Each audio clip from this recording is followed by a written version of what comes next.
Alors, poursuivons maintenant avec les déterminants numéraux. Donc, deuxième partie de ce document de grammaire-là. Donc, vous devez noter que tous les chiffres et les nombres sont considérés comme des déterminants numéraux lorsqu'ils sont suivis d'un nom. Le déterminant, ça ment pas, là. Un déterminant, ça doit toujours être accompagné d'un nom. Donc, ici, on va parler justement des chiffres et de nombres qui sont des déterminants numéraux. La règle générale, c'est qu'ils sont tous invariables. Donc, de façon générale, les déterminants numéraux sont invariables. Donc, ces 4 chiens appartiennent à cet homme. Donc, 4 déterminants numéraux qui accompagnent le nom chien, invariable. 30 ans, invariable, ça accompagne le nom an, donc invariable. On a dénombré plus de 5000 chevreuils dans cette région, donc ça accompagne le nom chevreuil, c'est un déterminant, c'est invariable. Ces 1000 voitures, invariable. Les 8 cousins, invariable. Nos 31 ans, invariable. Attention, une première particularité, le 1 pourrait varier en genre. Donc ici, on a 31 ans, mais si ça avait été 31 années, donc si on avait été avec un nom féminin, il aurait fallu qu'on accorde le 1 pour le transformer en une, donc 41 pommes. Donc première particularité, le déterminant 1 peut varier en genre. On a 2 exceptions un petit peu plus complexes qu'on appelle le 20 et le 100. Donc, j'appelle aussi la règle de Vincent. Donc, ces 2 déterminants numéraux-là sont variables seulement s'ils respectent les 2 conditions respectées. Donc, attention, ils vont être pluriels seulement s'ils respectent les 2 conditions que je vais vous présenter. Si une seule des conditions est respectée, ça ne fonctionne pas. Il faut que les 2 conditions soient respectées pour qu'on mette du pluriel. La première condition, c'est la plus simple à gérer parce qu'il faut vérifier s'ils sont situés à la fin du nombre. Donc, s'ils sont situés à la fin du nombre, ça respecte la première condition. Donc, si ton 20 ou ton 100 ne sont pas à la fin, déjà, tu élimines automatiquement, tu as une condition qui n'est pas remplie. La deuxième condition, c'est qu'ils doivent être multipliés par le chiffre qui les précède. Donc, je vais expliquer ce que je veux dire par multiplier par le chiffre qui les précède. Alors, je vais faire ici un petit zoom pour que je puisse écrire. Si je prends par exemple le chiffre 200, OK? Alors, si je l'écris 200, donc ça va me donner 200. Le 100, c'est ça qui est problématique. Le 2 est toujours invariable. Le 100 est problématique parce qu'il faut que je valide mes 2 conditions. Première condition, est-ce qu'il termine le nombre? Oui, il n'y a rien d'autre après. Donc, ma première condition est respectée. Ma deuxième condition, c'est à savoir s'il est multiplié. Alors, on va faire l'effort de voir si ça fonctionne. Est-ce que 2 fois 100, ça donne ce que je viens de dire? Est-ce que 2 fois 100, ça donne 200? Oui. Alors, ma deuxième condition, elle est respectée. Je vais mettre un S. Si, par exemple, je vais ajouter quelque chose, si mon chiffre, c'était 1200, donc j'ajoute le 1000 en avant, je vais vérifier si ma première condition, elle est encore respectée. Alors, première condition, ça doit terminer. Oui, ça termine, ça fonctionne. Je vais vérifier si c'est multiplié. Et là, l'erreur que vous faites souvent, c'est d'essayer de multiplier 1000 par 2 par 100. Non, je multiplie seulement avec ce qui est en avant, donc ça n'a rien changé. 2 fois 100, ça donne encore 200. Donc, c'est multiplié. Alors, ça prend la lettre, la marque du pluriel, même s'il y avait quelque chose de placé en avant. Je prends un autre exemple. Si j'ai le 120 qui est là. Alors, 120, 120. Donc, faites attention quand vous écrivez 20. Je ne sais pas pourquoi j'ai des gens qui m'ajoutent des H, le V-I-N-G-T-H, là, c'est donc V-I-N-G-T. Là, mes deux cocos sont là, le 100 et le 20. Alors, je vais les traiter un à la fois. Je commence par le 100. Donc, est-ce qu'il est à la fin? Non. Première condition non respectée. Donc, c'est sûr que le 100 va rester invariable. Maintenant, je vais traiter le 20. Est-ce qu'il est à la fin de mon nombre? Oui. Alors, première condition respectée. Est-ce qu'il est multiplié? Est-ce que 100 fois 20, ça donne 120? Est-ce que 100 fois 20, ça donne ce que je viens de dire, ce que je viens de nommer? Donc, 100 fois 20, 120. Non, ne sortez pas votre calculatrice, ça ne donne pas 120.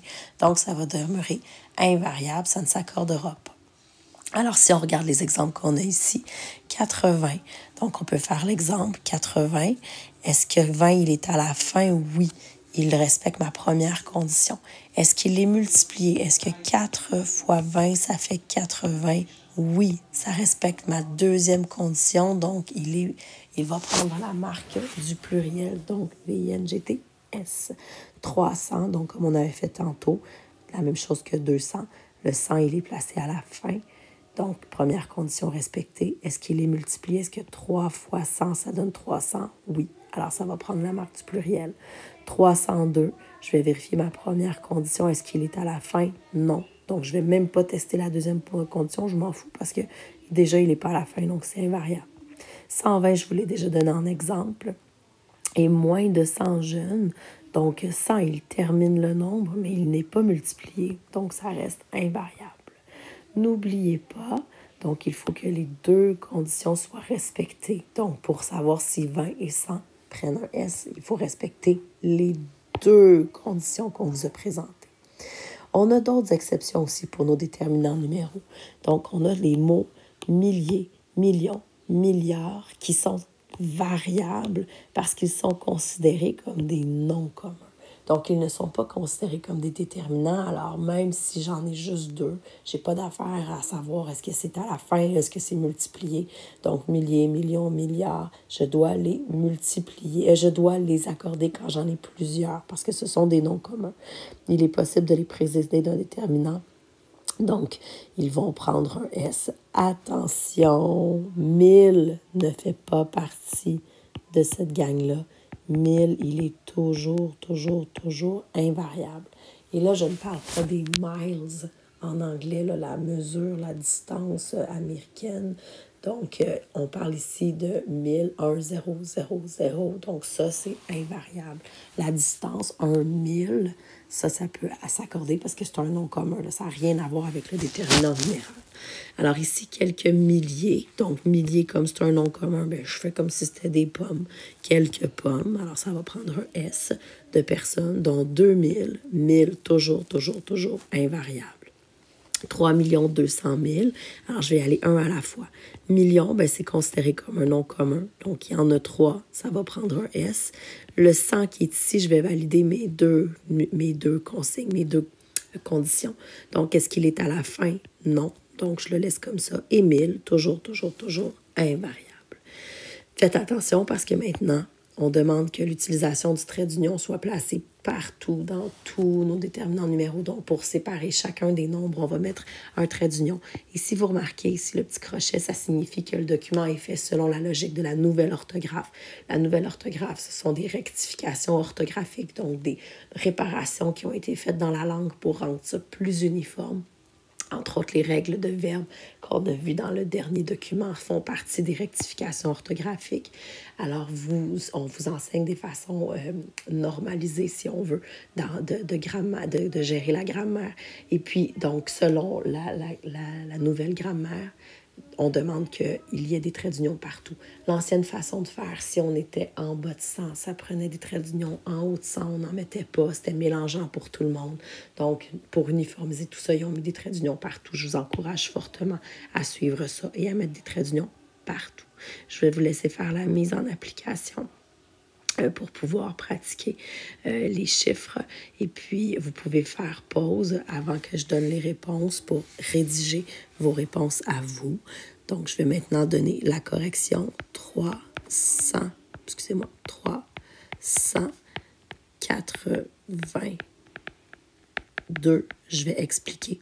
Donc, ce qu'il y a derrière ce nombre-là. Alors, le 100 ici, il n'est pas à la fin, donc il reste invariable.